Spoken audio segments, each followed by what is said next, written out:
All right. Thanks for tuning in again. Very humbled and very thankful for all the new subscribers. Tulsi Gabbard, right on the cusp of qualifying for the debate stage, and she's my #1 candidate. I have concluded, based on everything that I'm reading and watching, that Bernie Sanders would be my #2. And during my hardcore, rock-ribbed conservative days, Bernie Sanders was not, Bernie Sanders was a punchline. That's how far I've come. Bernie Sanders was somebody that I wouldn't even think about voting for. Now, I will say, watching the last election unfold, I was hoping it was going to be a battle between Bernie and Trump, because you really had two sides of a populist coin, and if Trump had actually lived up to his side of the deal as far as populism goes, I really think, things would have turned out okay with either guy in the White House. What's happened is Trump has abandoned all of the stuff that he said he was running on, or a lot of it. Now, some of it you'll say, okay, but all these people wanted the wall and so forth, which brings up something very interesting. Bernie Sanders was asked about open borders, and somebody who asked him the question was assuming that he was an open borders guy, and he said no. He swatted it down. Now, apparently that's during the politically correct world, which is mostly on the neo-liberal left, has gone ape crap over those comments, just because he said he didn't want open borders. And a lot of people, especially the people on the right, just assume that Bernie is open borders. Bernie wants to do, and this is what I've wanted to do, you need to reform the system. You need a secure border. Let's be honest. And anybody on the left and the right who says, no, we don't need a wall, or we don't need a fence, or we don't need anything, I think is silly. I don't think Tulsi Gabbard believes that we can just open it up and let everybody in. Beto O'Rourke has said that he would tear down stuff that they're putting up. I think the sentiment of the Trump supporters is, yes, we need a secure border. But maybe we don't need to vilify Mexicans around the clock. And I think that's what's happened, and by association, Hispanics. And I get it, Hispanic unemployment's low. That's because they're all very hardworking people. And, I'm from an area where you see it, So the real problem isn't just the immigration situation. Now, by the way, this is what the media won't talk about. We've caused a lot of these immigration problems ourselves by what we've been doing in South America, destabilizing. Pick a country down there, and we've probably destabilized their economy. Brazil comes to mind. Venezuela, obviously, happening as we speak. And there's a bunch of others. Remember the Monroe Doctrine? We're in charge of... See, and that's the funny thing. If we're truly in charge of South America, according to John Bolton and the Monroe Doctrine, then we should be forced to take care of these people, right? And I'm not saying we should, but I'm saying, hey, if you're going to destabilize economies and try to run these countries by remote control, you're responsible for all the crap that happens. The Syrian refugee crisis. I'm sorry. United States and allies who went in there caused the mass migration crisis. It's not as if these people just got up and said, you know what, let's just leave our country. I'm tired of being here. Let's pack up kids. And yeah, I know there's a lot of, you keep hearing, oh, there's a lot of military-age men and so forth, but there are a lot of women and children as well. Why would you do that to your family if you didn't have to do that?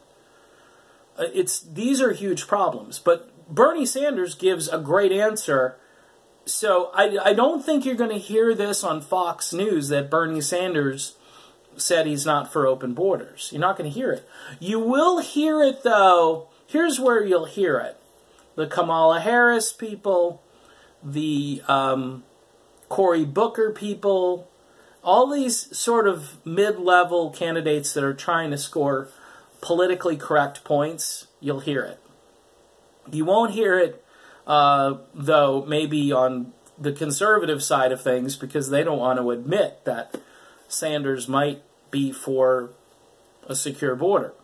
I think Bernie wants to stay away from the toxic rhetoric. If you watched Trump do this speech, Rick Sanchez talked about this last night, and he was livid.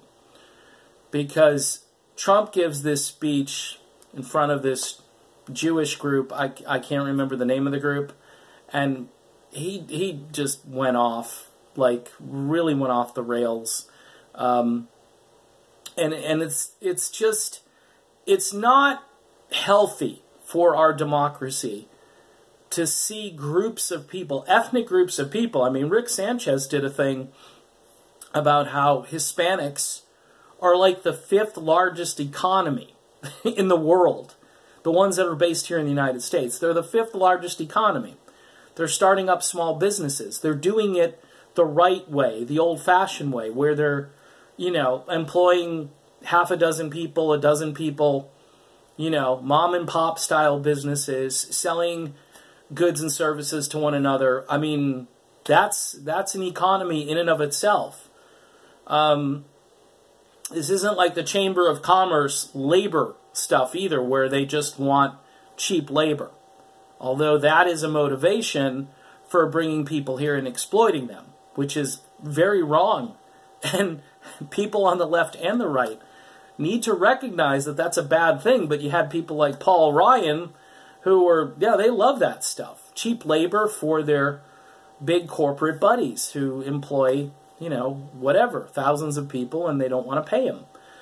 So, all that to say that Bernie Sanders, being my number 2 behind Tulsi Gabbard, is completely within the right to say that he isn't for open borders.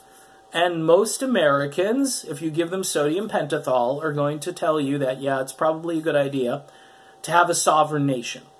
That sovereignty is a good thing. Okay? This idea that you try to out-left somebody on this issue because Trump is so, again, poisoned the idea that we need border security.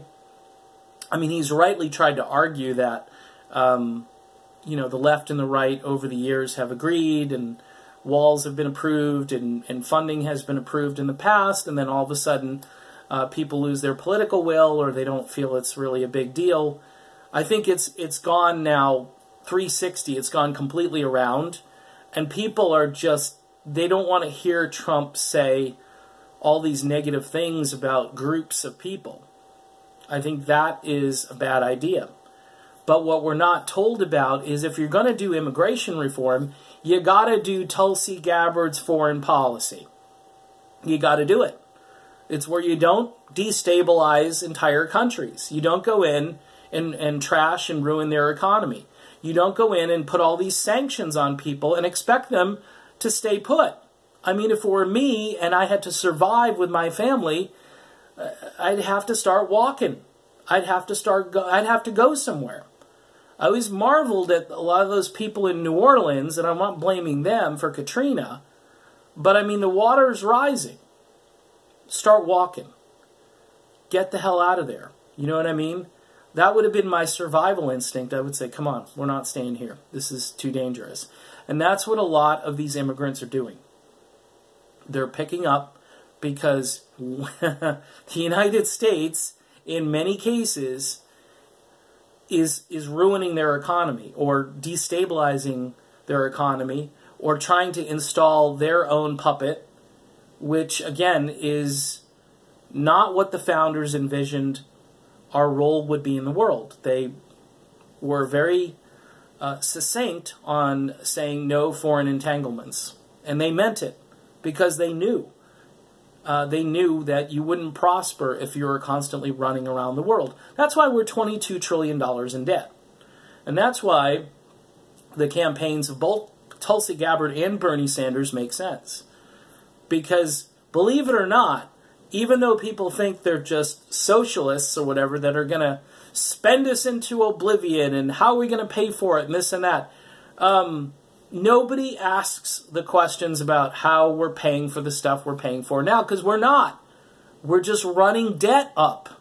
So why is it okay to run debt up on the military-industrial complex, but it's not okay to run debt up on the citizenry, me and you?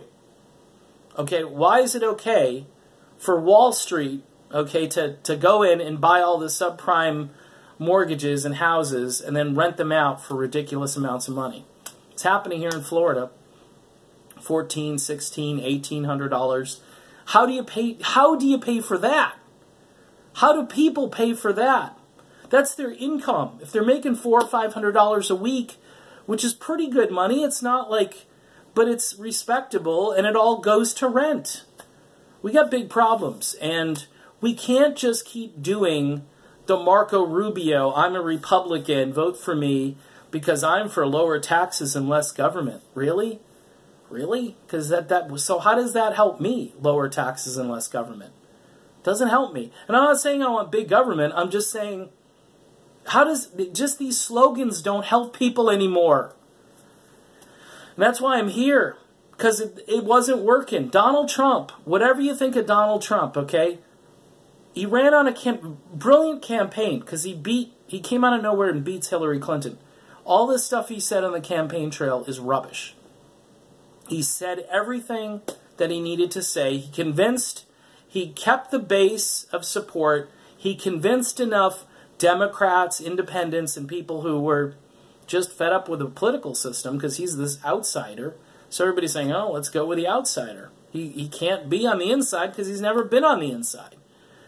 And the Republicans were litmus testing. The ones who loved Trump were saying, well, Ted Cruz, he's an insider.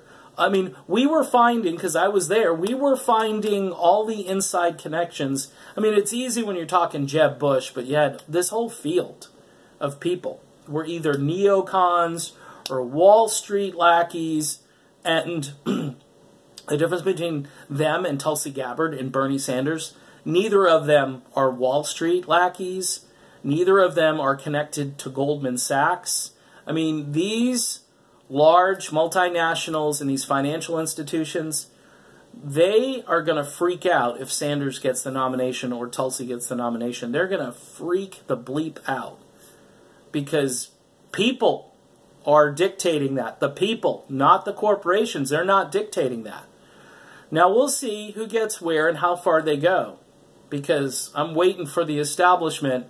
Tulsi's getting on that stage. I'm waiting. The establishment is, they're not going to sit by and have two of these pro-people candidates in these debates.